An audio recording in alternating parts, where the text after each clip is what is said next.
Tempo. That is the topic of today's video. And I've got a very simple drill that anybody can do to help you develop and work on improving your tempo.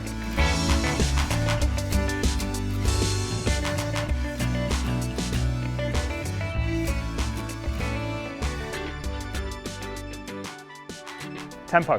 So the chances are that the majority of you watching this at some point can recall a time when you've been on the course where you feel like you've got a little bit too quick, you've rushed the golf swing, and the result has been pretty terrible, and you've put that down to a poor rhythm or a poor tempo.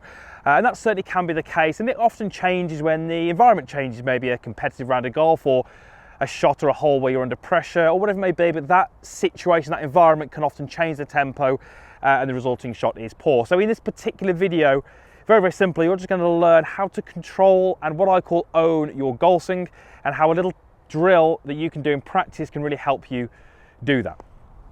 So when we talk about tempo, it's relatively rare for somebody to have too slow of a tempo. It does happen, but generally it's people feeling that it was too quick, it was too rushed, the transition was a bit fast, and they often feel that kind of everything was over a little bit too quick and they didn't really have control of the golf club. The golfers who play this game to a really high level generally always look as if they've got plenty of time to hit the ball, and that really helps them. So tempo is a funny one because it's not generally something that's technical. It's not something we can change with a technical movement or a different position. And so it's something you kind of have to work out over a period of time. If I'm slicing the golf ball because my club face is open, very often a change in technique can make that ball go straight. It's a pretty quick fix. But something like tempo just has to be worked out and developed. So you'll notice I've got 3 golf balls here, and my goal with this 7-iron is to hit these 3 shots, which I've got teed up to make it a little bit easier. And I'm basically going to try and dictate or control the speed at which I swing when I'm hitting these golf balls. So let's say that my normal golf swing would be 100%. It's probably not, it's probably close to 90. But let's say it was 90%. I'm going to try and hit these shots at lower speeds than that.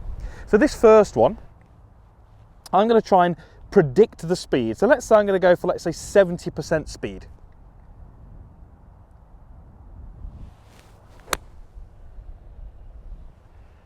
That felt pretty slow, and I'm trying to keep an eye on how far that golf ball goes so I can start to relate that to the distance. So that was 70, so this one I'm going to try and go a little bit slower. I'm going to go at 50% speed.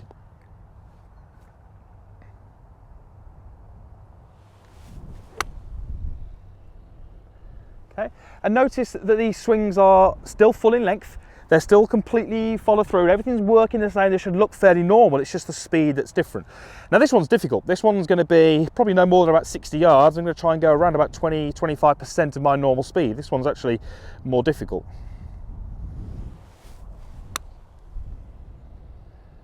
And you can see that ball's landed much, much shorter. But again, it was a full motion. It looked like a full golf swing. It was just slow speed. Now, hopefully, if I've done that pretty well, that should look relatively easy, but it's incredible how many golfers really, really struggle to do that. And like I said at the start, I call it ownership of the golf swing, ownership of the golf club. Pretty much, I can make that golf club do whatever I want it to do. I can make it travel at whatever speed I want it to travel. And if you're struggling with tempo, you generally don't have that control. You know, the golf club is kind of doing what it's doing at a speed that it's going at, and you don't have that element of control to be able to kind of rein that in. This little drill is just teaching you that control. Now, like we said again back at the start, this isn't a quick fix. This isn't going to be one practice session and suddenly your tempo's fixed. But these are the drills that you want to be doing continually, religiously when you practice, to start to build in the control of the golf club. If you can start to control the speed of the golf club and you can start to control the pace of your swing, you have control of your tempo, and you can start to make golf swings out on the course, whatever the situation, which are smooth, which are rhythmical. You're in control of them, you're in balance, and it never ever feels rushed. So tempo, we can all improve our tempo, we can all work on it.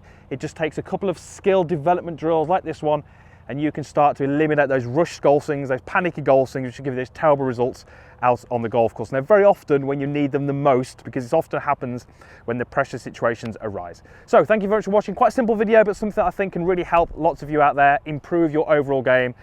Just a little bit of practice can help. Thanks for watching. Usual stuff is down below. And as always, please share this with someone who you think could benefit, someone who makes those rush, panicky golf swings.